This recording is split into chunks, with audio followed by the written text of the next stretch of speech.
महाराज जी, आज के वर्तमान में जो देश के अंदर एक हालात बने हुए हैं, आप देखते हैं जगह जगह धार्मिक मदों को लेकर सवाल उठ रहे हैं। तो आप इस बारे में आपके भेद के माध्यम से किस तरह से आप उनको संदेश देंगे?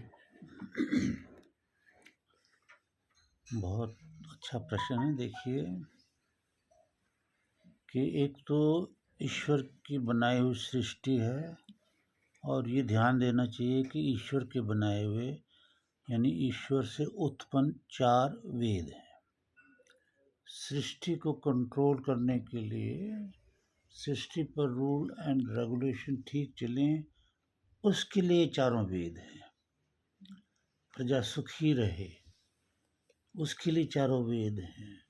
अन्न हो, खेती हो, बाड़ी हो, सब भगवान ने वेदों में ज्ञान दिया है। आज ये जो प्रॉब्लम का मेन कारण यही है, जो जीव नहीं जानता, नहीं खोजता कि क्या कारण है कि 3 पिछले युगों में तो जनता सुखी रही, आनंद से रही। वहाँ जो वर्णन मिलता है, हम पढ़ते हैं, तो वहाँ कोई गरीब नहीं था, वहाँ कोई रोगी नहीं था, वहाँ कोई परेशान नहीं था, निर्धन तो था ही नहीं। खैर, तो क्या कारण है? इस कारण के ऊपर अगर दृष्टि डालें तो जनता सुखी हो सकती है। तो कारण क्या है? वो 3 युग जो बीते हैं, वो राजनीति, वेदों में जो राजनीति है, राजा को जो आज्ञाएं दी हैं भगवान ने कि तुमने प्रजा का ऐसे पालन करना है, तो वो आज्ञाएं आज भूल गए। वो श्री राम ने वो आज्ञाएं लगाई, उनके पिता ने, उनके दादा ने, औरों ने, क्षिप्त विक्षिप्त राजा ने, सभी राजाओं ने, पांडव, आखिर राजा पांडव जो हुए, उन्होंने कलयुग शुरू होने से जरा सा पहले तक, फिर वो चले गए थे तपस्या में, उन्होंने भी वेदों की आज्ञा लगाई। और वेदों में ये नियम है, भगवान ने कहा कि ऐ मनुष्यों, नर नारियों, मैंने तुम्हें ये धरती दी है कि तुम्हें कांटा भी ना लगे, जरा सा दुख भी ना हो, आप सुखी रहो, मेरे वेद के नियम पर चलते रहो। तो आज दुख का कारण जो है, परेशानी का कारण, बीमारियों का कारण, टेंशन का कारण है ना, तो स्वास्थ्य ठीक ना रहना, ये सारे कारण एक ही हैं कि हमने वेद के अनुसार भोजन, वेद के अनुसार सोना, उठना, बैठना, वेद के अनुसार नित्य यज्ञ करना, नित्य हवन करना, तो वो सारा छोड़ दिया है।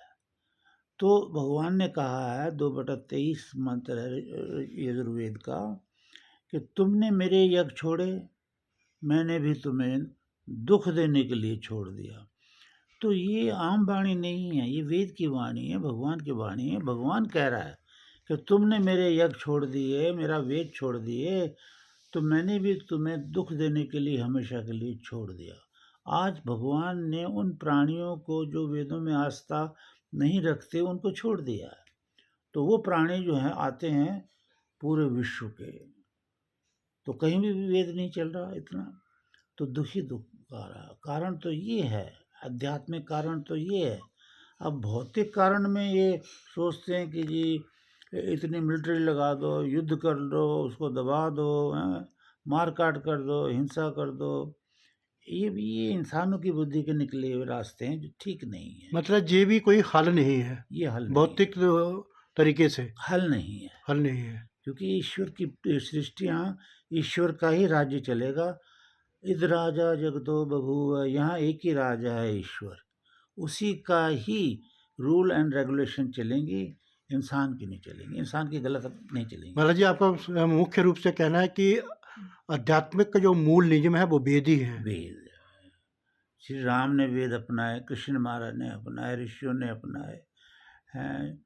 कुरु राजा, पता नहीं कितने राजा हुए, सब ने, पांडव राजा, और उनकी प्रजा सुखी थी, क्योंकि वेद के अनुसार वो संचालन करते थे।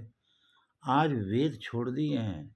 वेद में तो, यहाँ मैं राजनीति की पुस्तक लिख रहा हूँ, उसमें मैंने सबसे पहले वेद मंत्र ये लिखा है कि भगवान ने आज्ञा दी है कि उस उसको ये सबको ज़रा अच्छा तो नहीं लगेगा वेद का मंत्र, फिर मैंने तो कहना ही है। भगवान कहता है उस मंत्र में कि उस राजा को या नेता को वोट मत दो जो वेद नहीं जानता। अच्छा। तो अब देखो ये तो ला ऐसा भगवान ने कहा है जो कोई भी पालन नहीं कर रहा। तो ना राजा सुखी हैं, ना मंत्री सुखी हैं। पैसा आ जाएगा, चैन नहीं, आराम नहीं, बीमारियां पीछा नहीं छोड़ेंगी, चिंताएं पीछा नहीं छोड़ेंगी, भय का वातावरण ये सब रहेगा। आज की जो युवा पीढ़ी है, नई पीढ़ी है, वेदों का उनके प्रति लगता है मुझे कोई बिल्कुल भी ज्ञान नहीं है। तो आप क्या संदेश देना चाहेंगे? वो युवा पीढ़ी को ज्ञान ना होने का कारण एक ही है, वैसे तो जो वेदों के अनुसार तो ये है कि राजा, पहले के राजा भी वेद के अनुसार, वेदों में उन्हें आज्ञा है कि ऐसी व्यवस्था करें कि 5 या 6 साल का बच्चा गुरुकुल पहुंच जाए और वहाँ वेदों का ज्ञान ले और वेदों के अनुसार पढ़ाई करे और 25 वर्ष का होकर वहाँ से निकल कर गृहस्थ आश्रम में प्रवेश करे। उस व्यवस्था के अंदर 25 वर्ष के अंदर वो सत्यमेव जयते ये सीख लेता था, हैं। मातृदेवो भव, पितृदेवो भव, माता पिता अतिथि गुरु की सेवा करो, वो सीख लेता था। सत्यम वचः, सत्य बोलना और मृदु बोलना, मतलब वेद की शिक्षाएं उसके अंदर, ब्रह्मचर्य का पालन करना, बुरी नज़र से किसी को न देखना, पता नहीं कितनी शिक्षाएं वेदों की है ना। तो वो उसके आचरण में आ जाती थी, तो गृहस्थ उसका सुखी होता था। तो आज 25 वर्ष की व्यवस्था कहाँ है, राजा कर ही नहीं रहा, ना कर सकते। आज का तो समय ही बदल दिया वेद निकाल करके, वेद का वातावरण ही नहीं रहा, तो वो शिक्षा ही नहीं है। माता पिता ये शिक्षा दे नहीं सकते कि तुम किसी को गाली नहीं देना, तुम जब मुँह जुबानी दे भी देंगे तो बच्चा नहीं मानता, है ना। उनको तो आचार्य चाहिए, आचार्य बच्चे का भविष्य चेंज करता है, सुखमय बनाता है। वेद शिक्षा में जाति धर्म, क्या इस पे भी कोई इसका लक्ष्य दिखता है? वेदों ने जाति नहीं बनाई है, वेद में जाति परंपरा बिल्कुल नहीं है। मैं एक नात सुन रहा था, कव्वाली, मुझे ये सुनने की आदत है जो भगवान के खुदा के लिए होती हैं, गाते हैं ना ये। तो उसमें मैंने अभी पीछे सुनी थी, होथे कर्मा नाल होन निबेड़े, किसे न तेरी जात पूछनी है।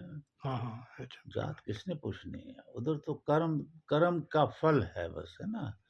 तो वो नहीं बताए। हाँ, वर्ण बनाए हैं 4, ब्राह्मण, क्षत्रिय, वैश्य, शूद्र, ये वर्ण हैं। ये वर्ण जो हैं जन्म अनुसार नहीं है कि एक ब्राह्मण के घर ब्राह्मण ही रहेगा। अगर ब्राह्मण का बेटा शराब पी रहा है, गंदे कर्म कर रहा है, तो उसे ब्राह्मण, वेद कहते नहीं, ये ब्राह्मण नहीं है, ये शूद्र है। शूद्र का बेटा, जैसे जबाला का बेटा है, वो इतना बड़ा ऋषि बना, वो वैश्य का बेटा था। ऋषि ने उसको अपना लिया, सत्यकाम ऋषि ने, कि भी तू, तेरा गोत्र क्या है? उसने कहा, मैं, मेरी माँ ने कहा कि मैं वैश्य हूँ, मेरे से तूने जन्म लिया है, तो मुझे मेरा गोत्र कोई पता नहीं।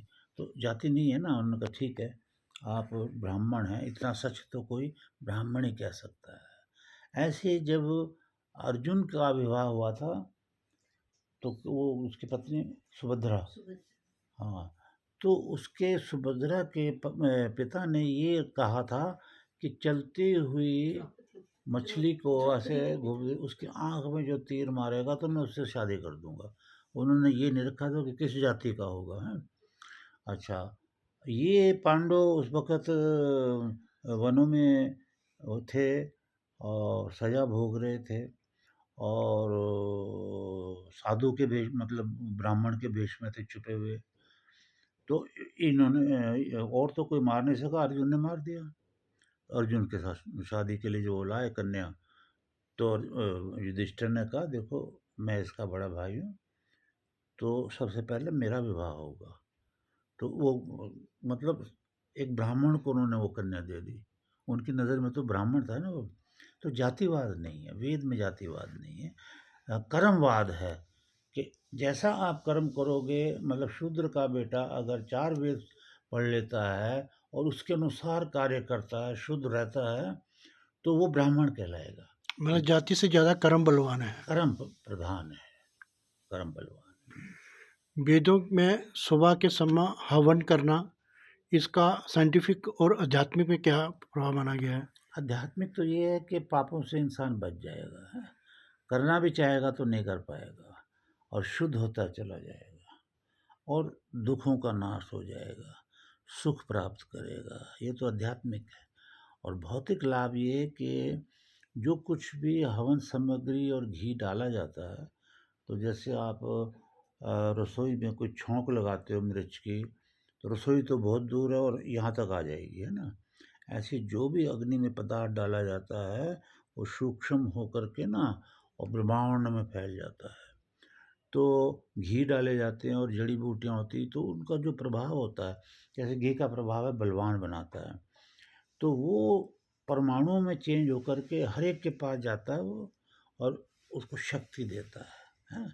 और जितनी जड़ी बूटियाँ वो रोगों का नाश करती हैं और पवित्रता फैलाती हैं, ये भौतिक लाभ है। और समय पे वर्षा और शुद्ध वर्षा, हाँ। अर्जुन को कृष्ण महाराज ने गीता में भी नहीं, उपदेश आजकल भी लोग करते हैं, जब कहीं कहीं बारिश नहीं होती है तो हाँ, हवन जग करवाते करते हैं। हैं, ये हमारे अभी भी है जहाँ पे अभी। हुँ।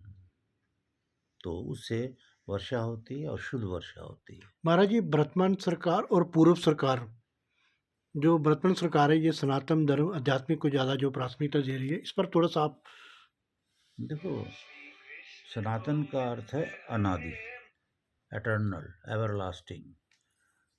तो वर्तमान सरकार अगर सनातन धर्म को प्रेफ़रेंस दे रही है, तो उसका अर्थ ये होना चाहिए कि अनादि काल से वेद ही सनातन है। वेद ही सनातन है और कोई सनातन नहीं है। तभी अभी पैदा हुए जैसे 2500 साल के अंदर हिंदू, मुस्लिम, सिख, ईसाई, पारसी, जैन ये सब बने हैं मज़हब। लेकिन वेद तो अनादि है, वो सनातन है। अगर सनातन का कार्य कर रही है सरकार, तो उसको वेदों को प्रोत्साहन देना चाहिए, वेद विद्या फैलानी चाहिए, न कि आज के बने हुए हैं जो भी धर्म हैं उनको बढ़ावा दिया जाए। वेदों को बढ़ावा दिया जाए तो सनातन की रक्षा है। धन्यवाद।